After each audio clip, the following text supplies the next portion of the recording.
안녕하세요. IPFS 뉴스 위드어스 아나운서 강민지입니다. 첫 번째 소식입니다. 파일코인 네트워크 V13 업그레이드가 완료됐습니다. 최 기자, 소식 알려주시죠. 프로토콜 랩스는 블록 높이 89만 2800에서 메인넷 업그레이드를 진행할 예정이라고 발표했었는데요. 드디어 로터스 V1 10.0을 출시했다고 밝힌 가운데 지난 7월 1일 메인넷 하이퍼드라이브 네트워크 V13의 업그레이드가 완료되었습니다. 네, 이번 V13 업그레이드를 통해서 더 나아진 점이 있다면 뭐가 있을까요? 이번 업그레이드를 통해 스토리지 사용자와 개발자는 네트워크 트랜잭션을 보다 효율적으로 처리할 수 있게 되었고 파일코인 블록 보상자 역시 큰 효과와 이점을 누릴 수 있게 되었다고 합니다. 우선 메시지 800개 이상을 묶어서 보내므로 가스비가 대폭 절약되고 속도는 30% 이상 빨라진다고 합니다. 네, 효율적이라서 더 많은 수익이 보장이 되겠는데요? 네, 더군다나 데이터 캡 시스템을 적용시켜 10배의 보상 체계를 지원한다고 합니다. 10배나요? 엄청난데 우선 데이터 캡 시스템이 뭔지 알아야겠거든요? 네, 데이터 캡은 품질 보증서 같은 개념인데요. 이런 보증서, 즉 데이터 캡을 받은 데이터를 검증받은 베리파이드 데이터라고 하여 리얼 데이터라고 부르고 이것을 넣은 섹터는 리얼 데이터 섹터라고 합니다. 이런 품질 보증이 된 데이터는 똑같은 데이터라도 10배 이상의 블록 보상이 나옵니다. 그럼 그냥 데이터 캡을 받아서 실링하기만 하면 10배에 해당하는 보상이 나온다는 얘기인가요? 아닙니다. 어떻게 실링하느냐에 따라 데이터는 전혀 다른 값이 나옵니다. 실링하는 데이터의 일부가 아니라 전부를 리얼 데이터로 실링해야 하는데 사실 그게 쉽지가 않습니다. 대부분의 블록 보상자는 검증받은 데이터를 원하지만 워낙 수량이 한정적인 데다가 데이터 캡을 부여하는 공증인이라고 무한정으로 할당할 수 있는 것이 아니고 공증인의 자격에 따라 할당할 수 있는 양이 정해져 있습니다.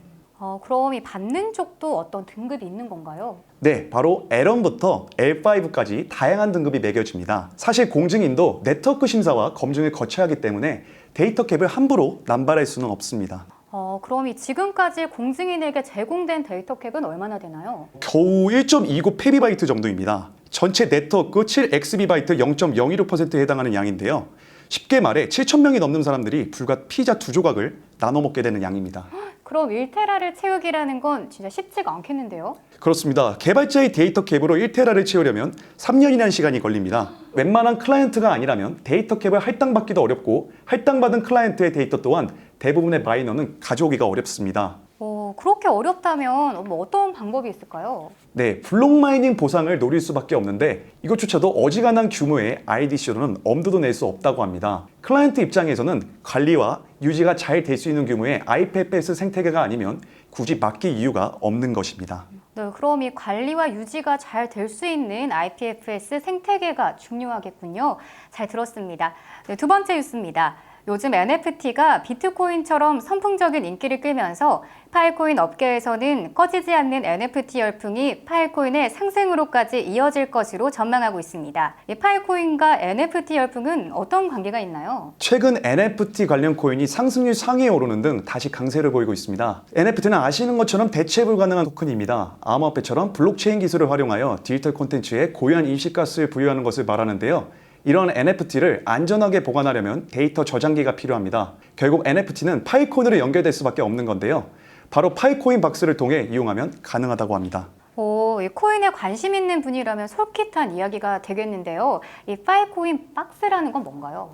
파일코인 박스는 NFT를 구축하고 배포, 거래를 하기 위한 템플릿입니다. 파일코인 박스를 이용하면 분산형 아트 갤러리를 만들 수 있는 모든 수단이 제공된다고 합니다.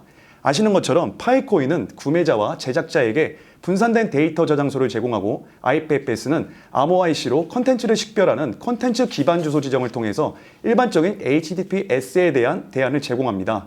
결국 파일코인과 IPFS는 보다 안전한 대안을 제공하기 때문에 NFT 스토리지의 표준으로 자리 잡고 있습니다. 어떻게 작동하는지 좀 더 구체적인 원리를 알 수 있을까요? 네, 파일코인 박스를 실행하면 각각 100개 파일이 있는 10개의 계정이 생성이 됩니다. 이러한 계정이 스토리지 거래를 생성하면서 NFT를 발행하고 NFT 업로드 및 검색하기 위해 환경에서 구동할 수 있습니다. 네, 여기서 스토리지 거래라는 게 저장 공간을 임대하는 걸 의미하는 건가요? 네, 맞습니다. 스토리지 거래는 파일코인 네트워크에 데이터를 저장하기 위해서 클라이언트와 스토리지 마이너가 서로 계약하는 것입니다.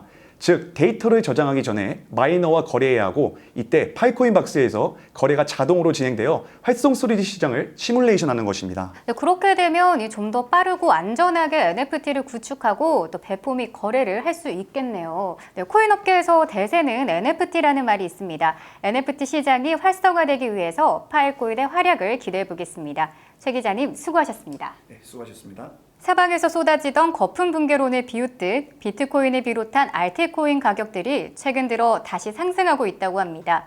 지난 7일 한 암호화폐 매체는 비트코인 3만 달러 선이 붕괴되는 약세장을 지났고 다시 암호화폐 시장의 위험을 적극적으로 감소하는 분위기가 돌아왔다고 보도했습니다. IPFS 뉴스 다음 이 시간에 뵙겠습니다.